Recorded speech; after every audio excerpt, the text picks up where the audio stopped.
question that will go on for the end of ages will always be with photographers is, what is the best camera? What is the best lens? Honestly, they're all good.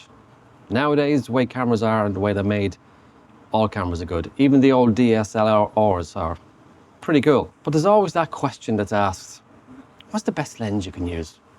And I think if you were in the beginning stages of doing photography, one of the best lenses you can ever think of buying is this, the Nifty 50. Universal across the board. Now this one is the STM version on an EF mount for the Canon. And this lens, it is a prime lens. And you could pick this lens up probably brand new on the Canon website for, I think, €150.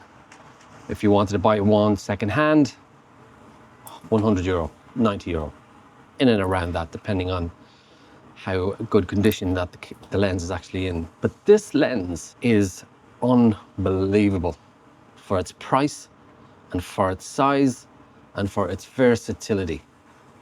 So if I was to say which lens would rule them all and have a great price like this,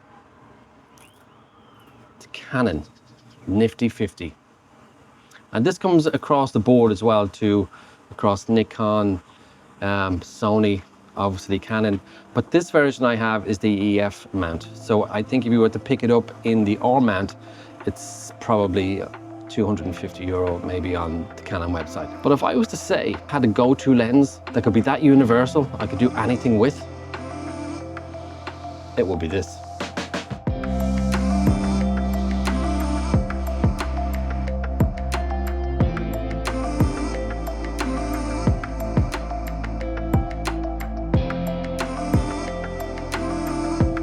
This lens has got so many features, been so compact, so versatile, and a prime lens. And for its price, there's absolutely no reason why you would not have this lens in your camera bag. So when the 50mm is connected to the camera, especially this STM version, there's nothing in it. Look at that. How unintrusive is that for a lens? Nobody is going to say, oh my God, it's going to stick the camera in my face. Look at the big camera. That.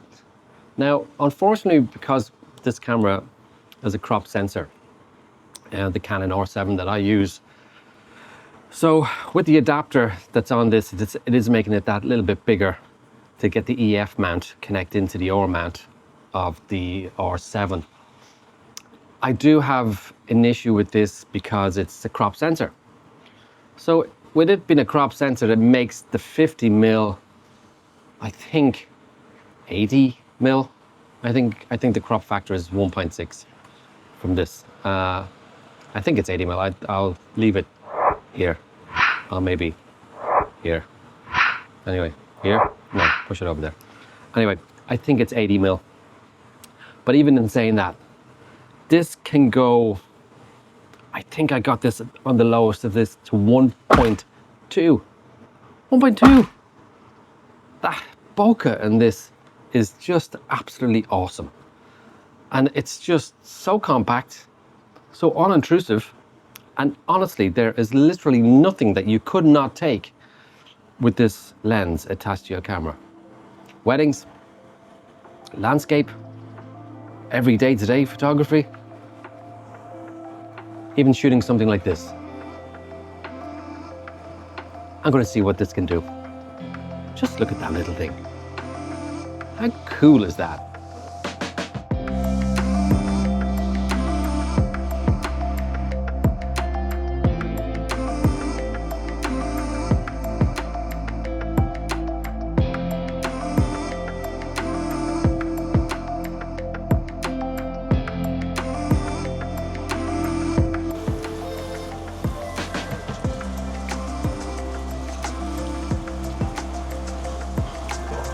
I guess no matter where I go, I can never seem to get away from the rain. Either I follow it or it follows me when it's raining.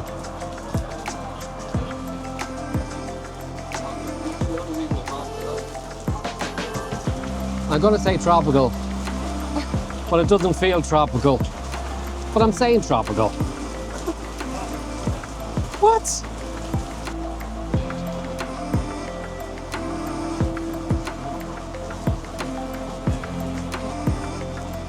Yeah, I possibly think you could call this a tropical storm, maybe.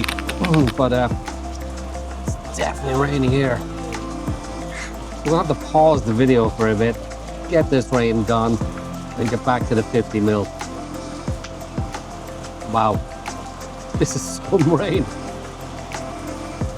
Okay, so look, I'm just gonna wait for this rain to stop. So I'll go put up the pictures now of what I've taken so far with the 50 mil. Check these out. I'm just gonna wait for this rain to stop. But it doesn't feel tropical. What? But it doesn't feel tropical. What? But I'm saying tropical. But I'm saying tropical.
So what you've witnessed there was some street photography after the rain that fell in Poguera. Just to show you the versatility of what the camera and lens paired up with a 50mm of what it can actually do. Some interesting shots there for a 50 mil. So that's really the Nifty 50 in a nutshell. From its capabilities to what it can do for a lens that could get into your camera bag for less than €100. I mean, why would you not want to have this in your bag? Its versatility, its bokeh that it has as well too, and some of those shots are just sweet. So for a lens that's going to give you that type of dynamic range and versatility, is it one lens that rules them all? I don't actually think that there is one lens to rule them all. For this type of lens, it's definitely up there. I mean, if you wanted to go for the more expensive one like this one here, I mean, I think this is up on €1,600 on the Canon website. Towards this, for maybe €100 to €150, it's a no-brainer and definitely worth having in your bag. Something to think about.